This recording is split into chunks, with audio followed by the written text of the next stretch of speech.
Welcome to Coffee Connect. I'm Roddy. I'm the host here, guys. If you are not part of the email list, please email me at ccinfo@addictedtoconnecting.com so I can get you on the invite list. Also, if you enjoy the conversation today, right, and you want to go back and check out some past episodes, go to the www.addictedtoconnecting.com. You can always get linked in. Something new in the emails actually that I've been sending out. I've been sending out uh, three videos on the emails, right? Connections to three videos. One, the most recent video. Two, the most watched video. And three, the most influential video. Now, that was all opinionated because I put the most influential one on there. But at some point, I want to throw out a vote and find out what do you guys think is the most influential and start adding that to the email so we can start getting some views on those videos a little bit more. Uh, any big celebrations or announcements or ask at this point before we jump into the conversation today? Anybody? I'll share real quick, man. I mean, this past Friday was amazing. One, I got to meet a ton of veterans at the Veterans Resource Fair up in Cleveland or up in the Maps Air Museum. Two, I got to see Jeff and Lamar and Dave and Rita and so many others, right, at the Chili Cook-Off on Friday, which was amazing. I did not win a $600 driver this year, but it's okay. Right? It's okay. And then Saturday, guys, the Veterans Resource Fair went again all day. And I think there was another 800 veterans that came through on Saturday, which was just amazing, right? So had an incredible weekend with lots of opportunities to talk to some folks and see where we can help them and stuff. I'm hoping a few of them over the next few weeks as I talk one-on-one will actually join us on Coffee Connect as well, because there's a few of them that are in transition and stuff that hopefully we can help out. Uh, any other? Hey, I had a brain cramp. Yeah. I will be presenting Data Axle at JSFG next Monday for those in the Cincinnati area. So they had a speaker cancel, and so Yeah. you're getting the B team, and B is for Bender. So job search focus group, that's at 9 o'clock, right, Joe? Yes. On Monday next week. Uh, you can Google it, it'll come up. Feel free to reach out to me or Joe or mostly anybody here in Cincinnati. I think we've got the connection. I know Kate knows all about it and stuff like that, but great opportunity to get a refresher on Data Axle or a new one if you weren't here for the first one because I was on vacation. So I look forward to trying getting some information on that we've been pushing. Awesome. So let's keep moving on here. We talked about this a while back. iPhone. Who's on iPhone, first of all? It's Brian Naraki from way back. Hey, I Brian, can't figure what's out going how on, to buddy? make this thing work. I thought you asked who has an iPhone. Yeah, Oh, that's yeah. what I thought so too. I want to know who the iPhone was. Got it. Brian Naraki, who obviously also has an iPhone. Ah, there it is. There he goes. There he goes. So hey, good to have you joining us, man. Why did it not come up? Anyway, let me stop sharing there.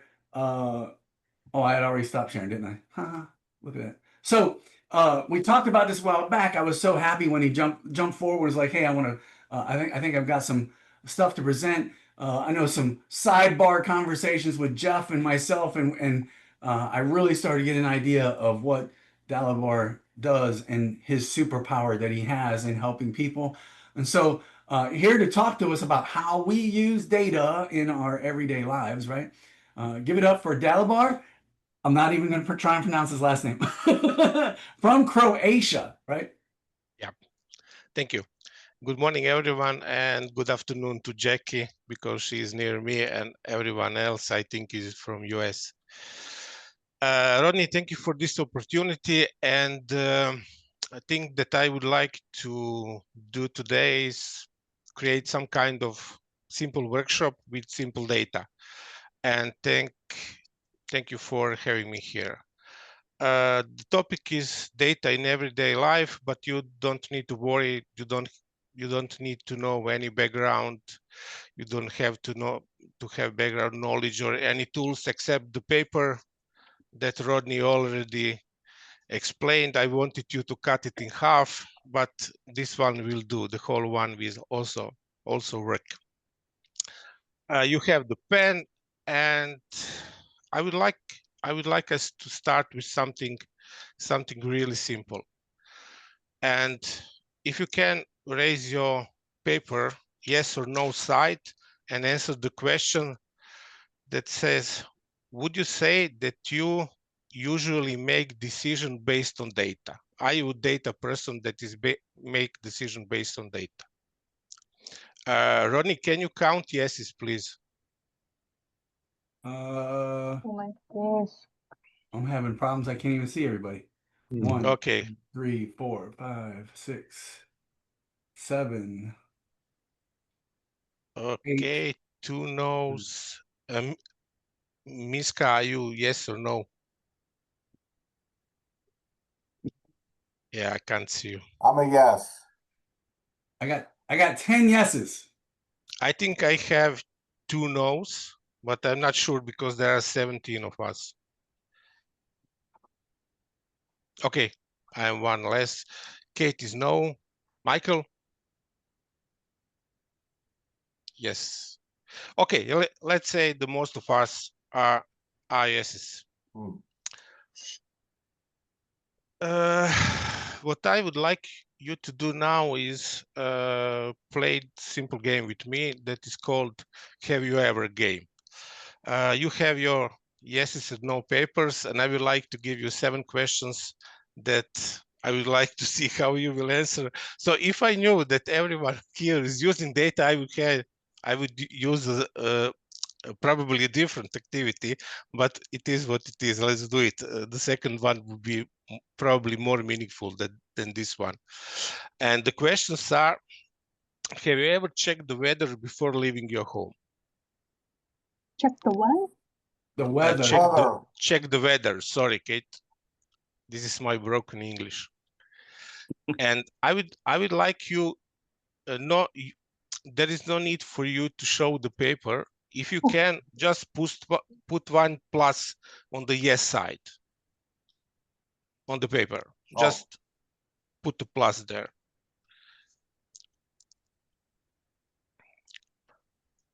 Second one is, have you ever chosen a shorter checkout line in the store?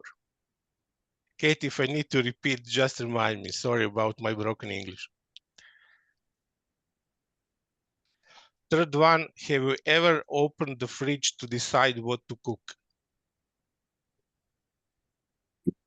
Should I repeat it? Have you ever looked at the bank balance before buying something?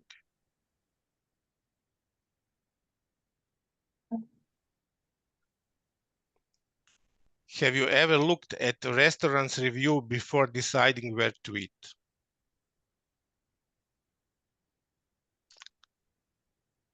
Have you ever compared prices before buying online? And the last one is, have you ever looked at your calendar before saying yes to something?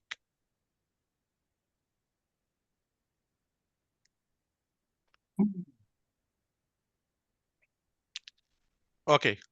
Can you take a look at your yes side and put in the chat how many yeses do you have?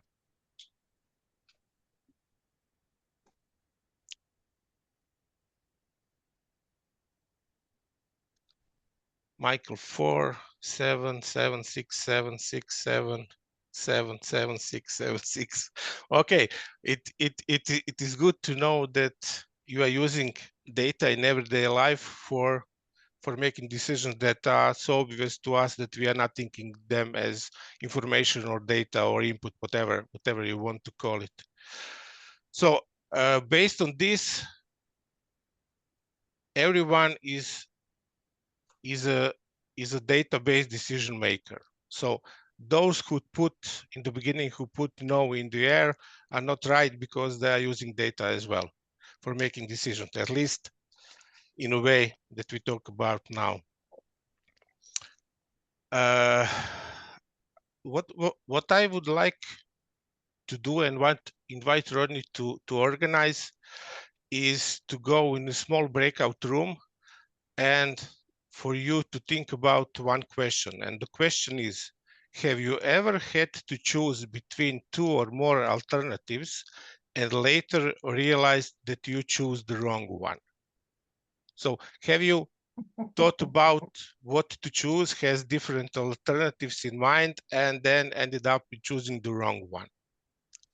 If it would be great if you can share. It could be about the work, about life, about small thing, big things. It doesn't matter. This is a question for a breakout room. And I'm really glad that we are here, all database decision makers. I'm a bit surprised, and I thought it would be a bit different, but it is what it is. Awesome. So I've got the breakout rooms open, or set.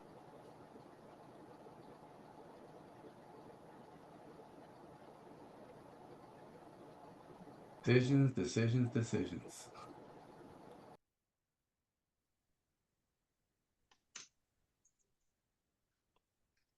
We're It's all yours, back. Dalibor. Yeah. First, what I would like to say, I think we needed more time, especially for the people like me that need to provide all the context that is needed for the story to be understood. But it's okay. I hope you remembered something, and that you had example to share, and that you learned something about the other person that shared. Is there anyone that would like to share the story that they share in the group? Or We talked about what's a good time to buy gas.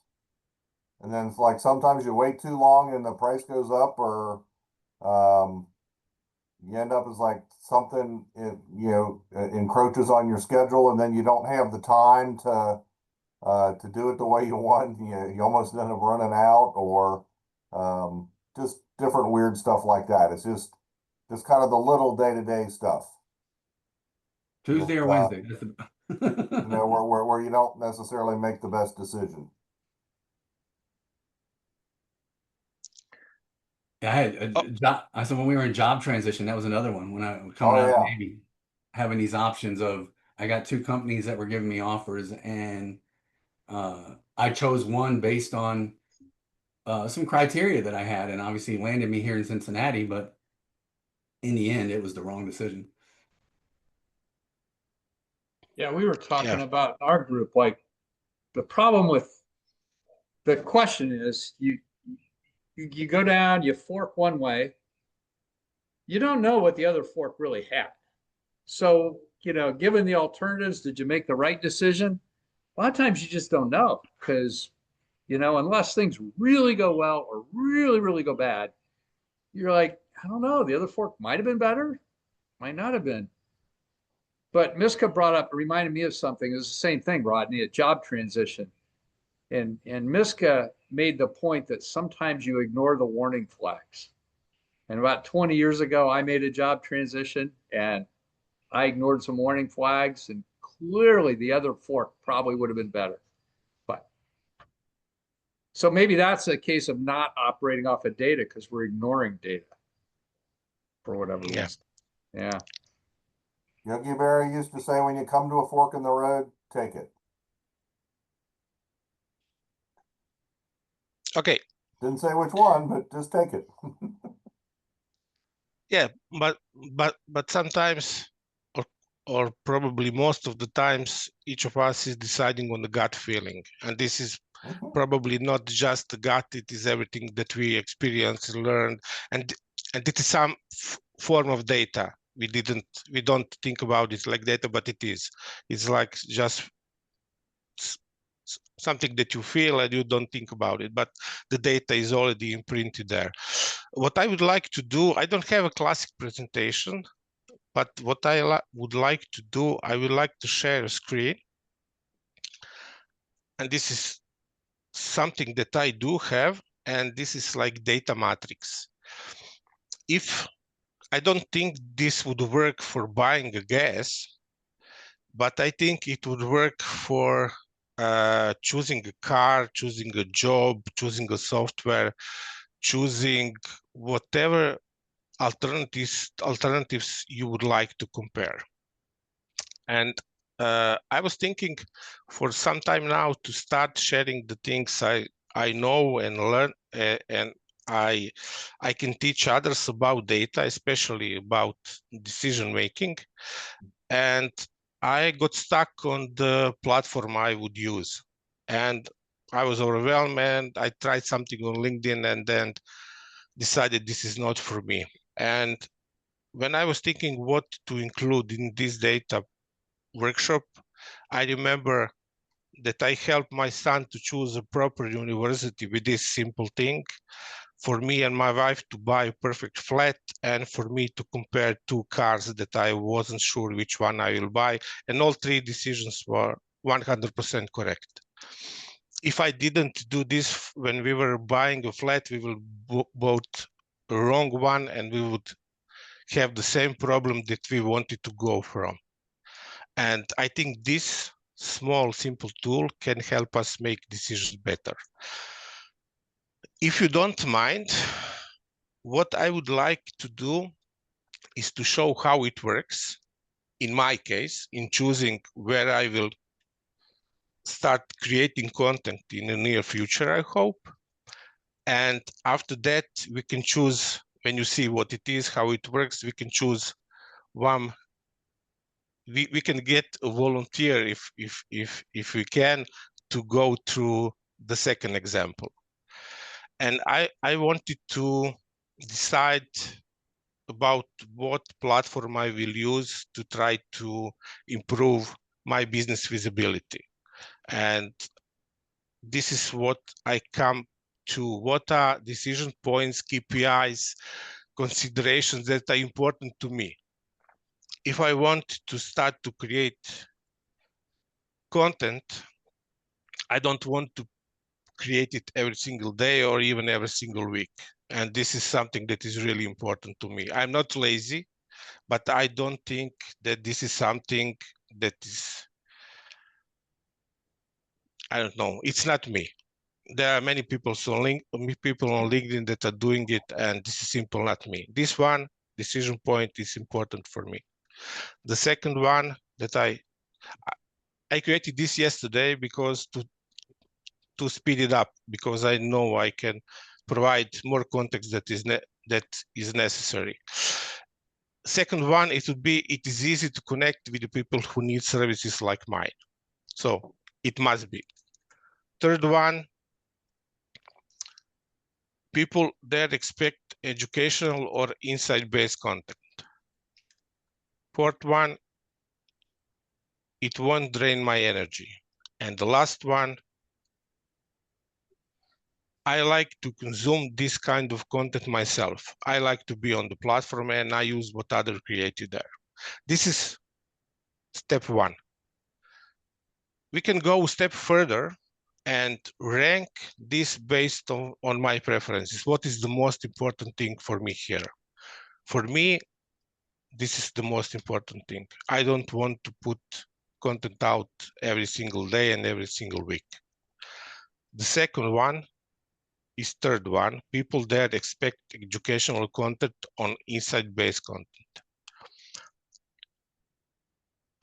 Third one, it is easy to connect with people who need services like mine. And the fourth one, it won't drain my energy. And fifth one, I like to consume this kind of content myself. These are mine. If someone from this group decide the same thing, where they will produce content, these are mine 5, and it is not necessary to be all 5. I am 100% sure all 5 you will not have in your data decision matrix. This was step one, and what I will do, I will just sort it and go to the step two. In step two, we have decision points, and we can decide each of one has enough, has equal influence, equal importance for us, or I could do it for me, but this is not the case. I know the fifth one is the least important. Let's say it is like 5% of the decision is based on this one. Draining energy 10%. Easy to connect with people who need services like 15%. People that expect education or insight-based content 25%. And what is the rest? What has left is here. So this is something that is important to me in a way of importance, how like this thing is 11 times, first one is 11 times more important than the last one. It could be just me, but this is as it is. So first we decide what are things that matter to us, rank them, then decide how important they are to us. And the third step is to name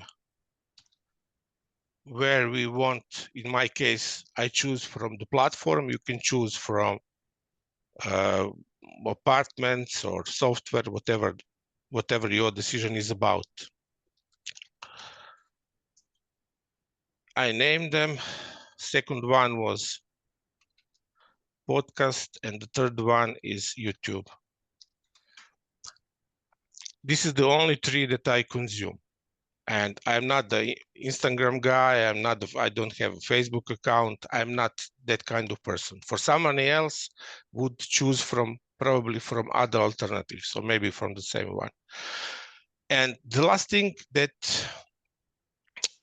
is left to do is to take a look at decision points and say how true this is. Each of one is for LinkedIn, for podcasts, or for YouTube. For me, I think that I can build my business without posting there every single week. LinkedIn, no way. It is not possible. You need to post every single day, or you had to be so good in writing to do it, I think, less frequently. Podcast, I'm not sure, sort of. And YouTube, I know it could be done once a month, maybe once every 2 months. Depends on the type of content you do. People there expect educational or insight-based content. LinkedIn, definitely yes. Podcast, definitely yes. YouTube, definitely yes. It is easy to connect with people who need services like mine. LinkedIn, definitely yes. Podcast, sort of. YouTube, definitely yes. It won't drain my energy. This is not true for either. I think everyone will drain the energy.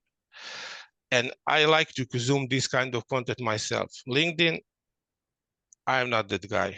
Especially today, when you see all the posts on LinkedIn that are AI written, everybody sounds the same. And people are even using AI for comments. So they are just pasting posts and say, write me a comment on this post. This is not me. Podcast, I like it. But the most of the time that I learn and think about and consume is YouTube. Those were the 3 steps, and the next is the result. So this is for me. We decided on 5 decision points. We created the importance. I created weighted things and calculation behind. And these are the results. LinkedIn, 40 from 100 podcast, 39.9, and YouTube 90. So there is no, this is the most clarity as I know how to create this based on the needs I have and the things I want to do. And this is true for me. And I tried it yesterday, and I was thinking about, will it be YouTube? And in the end, it was far, far in front of everything else. And this is something that I will use in the future. If you want, what we can do, we can take one example. If there are volunteers to do the same thing.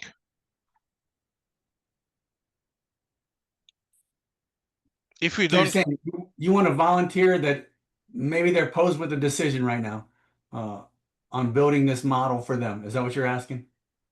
no, I can do it live. We can do it live if you want to see how this would work for somebody else. But if you want this Excel file, I will send to you, and then you can use it for yourself. It doesn't have to be 5 decision points. It could be 55. It doesn't matter. Yeah.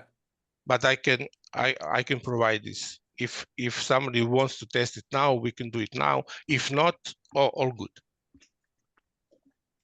Yeah, put it in if you can, put it in the chat or whatever, or I can send it out in the emails later on too, man. Yeah, I will do it. I will put it in the end.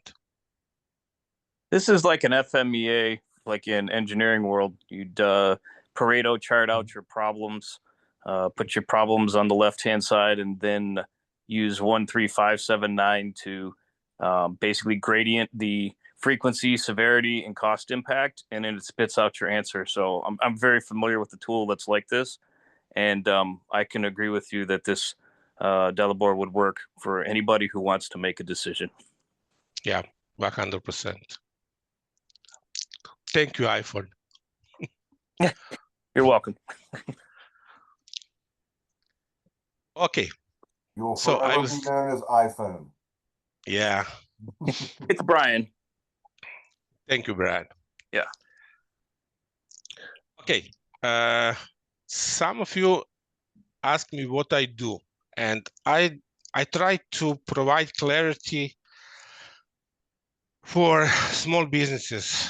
I worked for decades in market research and industry analysis for big corporations, and I wanted to do it in a different way with small data, not big data. And I am transitioning to something that is more aligned to the people that are self-employed or they're in the small businesses. And I would like to provide the clarity in any way I learned to do so far. And in the last 3 months, I am focusing on creating assessments and quizzes for small companies to attract, understand, and retain clients. And this is all I want to do in the next several years, but we will see, is there a market for that? What I would like to do now, if you don't mind, is to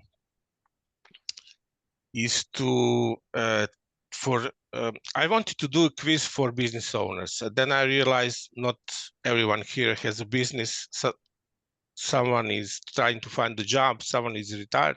So I created the quiz that everyone can take, and it is about the goal. If you have one goal in mind, or you have multiple, but choose one, and I created the quiz that will tell you, will you achieve it in next 12 months? What is the probability for that? If you are at 1, it is probably 0 chance for you to achieve it. And if you scored 100, it is guaranteed that you will achieve this goal. It would be good if Rodney can, I will put the link in the description, not description, I will put the link in the chat. And it would be a second breakout room, so you can take the quiz in peace. And then, just a second to find it. And then, if you can, before you start doing that, if you can put on your either yes side or no side, what is the probability? Think of one goal, and from 1 to 100, what is the probability you think you will achieve that goal in 12 months? Is it 17 or 77? It could be 82 also, but try to think, trust your gut and put it in on the paper. And then Rodney can do the breakout rooms and we can test the quiz. Yep, I've got them set up. Hopefully you grab that link that's in the chat.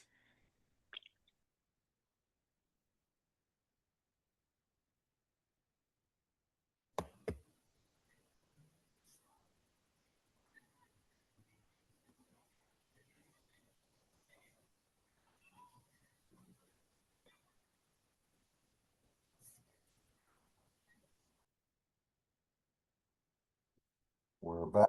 You're muted, Dalibor. You're muted. Yeah, I hope you managed to do the quiz, that you get your quiz score.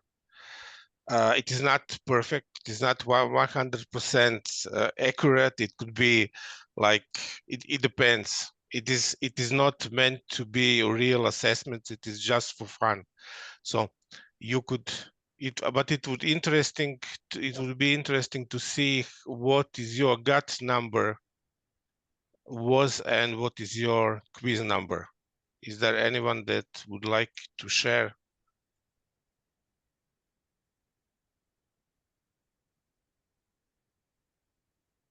Jeff, GPT, you don't want to share. Partly because I just jumped through the quiz, picking the without thinking. Picking the answer as they came up. It wasn't like I sat there and thought hard over each question. So it Okay. pretty much, I didn't go in thinking about what my score would be, but I came out with based on my answers, a reasonable number. Thanks. Thank you. And now Yeah, for for the sure. for the retired guy, I said, okay, if I'm going to change this thing in my golf swing, you know, is like, I'm going to have to put in some time to do that. I'm going to have to put in a lot of repetition to do that. But I think I can fix that inside of a year. I mean, that was kind of your windows. Like, what can you do inside of a year? And is anybody else going to care if I do that? No. Am I going to care if I get this done or not? You betcha. It's like, if I don't want to go out and, you know, tear up some golf course unless I'm hitting the ball good.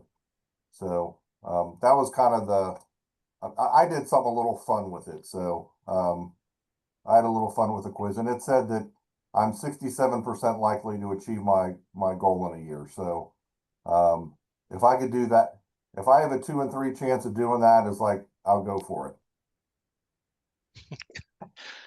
Cool. Can you send that link out to everybody in Coffee Connect? I think it'd be very useful for people that have not been doing the reading, or excuse me, doing the recordings. But I think sending that out, if you're comfortable, or having Rodney send it out, that this is a link that try it out. You might find it very useful. Just to Yeah, suggest. 100%. You can do it. If you want, Ronnie, if you think there is a value in other people trying to take the quiz, yeah, 100%. Yeah. It is good for reflection. Yeah. I'll add it in the summary newsletter.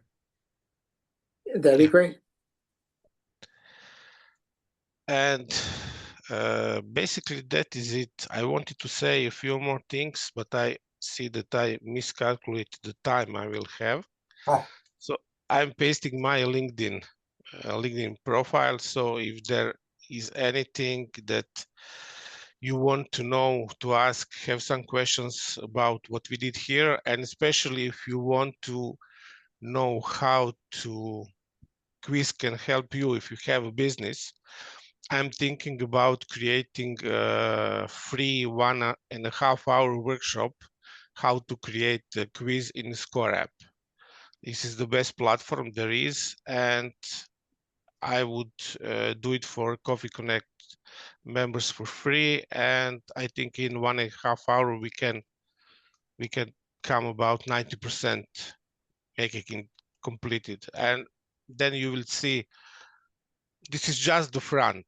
In the back end, it is great to see that Andy Forrester answered his question, answer on question 7. I don't know what is the word in English. It is not real question. I want to say, if you know that Andy Forrester answered on question 7, definitely yes, then if he is your potential client, then you start follow-upping or opening your conversation based on the question 7. You are not talking on any other questions, because this is the most important thing to Andy.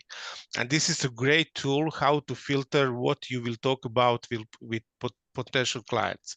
And if you come to the workshop, I will show you what will be the great name of the quiz, topic of the quiz for your perfect client, and then you will see the backend, how when you have the data, how to use the data. And just send me a message on the LinkedIn, and I will find the slot so we can do it when it is most convenient for everyone. Awesome. Give it up for Dalibor, everybody. I look at this. Some of us have kids, some of us don't have kids, but I think we've all know what a piñata is. And there's really two types of piñatas. There's the kind that you can beat, right? But there's also these ones out there that have like 100 strings coming out of them, right? And a kid goes up and pulls a string, and a kid goes up and pulls a string, right? This is just a way that allows, in the example he just gave, right, that Andy Forrester's string is painted a different color, and you know that once you pull that string, right, the world of Andy's going to open up to you to understand how you can solve problems for that person, or how you can invoke the things that maybe you do for people on their lives, right, to help them change their lives and stuff. And so appreciate you sharing all your wisdom today, Dalibor, and all the tools and stuff that you've given us as well. I look forward to putting those into the summary newsletter, right, so others can also see the value in just asking good questions, right, and making good and being able to make good decisions from those questions and stuff. So appreciate all you guys. Listen, we are into October. I know that's kind of incredible to believe or think about right now, as this year has just went on by like it wasn't nothing. Next year or next week we have kind of an open topic right now. So if you guys got something you want to talk about, please shoot me an email, shoot me a text, shoot me a DM message on LinkedIn and say, hey, Roddy, let's dig into whatever, right? And let's dig into it. After that, guys, we've got Michael Wilhide on the 21st. Michael's going to share with us some of his science passion, right? And how it applies to things. And then Eva Bartos is talking to us on the 28th, guys. Get more done by doing less. I think we all can agree that that's a good thought, right? And just to learn how to do it would be a good thing, right? And so that's what we got for the upcoming weeks here. If you've got a topic, like I said, that you want to talk about beyond that, please shoot it to me, right? Let's get it on the table. You too can facilitate. I don't care if you're in job transition or you got a business or whatever else. I think we all have stuff that we've learned in our past that we can share. I'm a believer of each one teach one. And so the more we can share that knowledge and wisdom, the better off we all can grow together, right? And so go out there, have a great week, everybody. Make an impact on someone's life. A smile can do that, right? And remember, I love you, all right? Thank you, Rodney. Thank you, Thanks, Dalibor. guys. Thanks, everybody. Thank you, Thank everyone. you. Chili cook-off. Bye, everyone.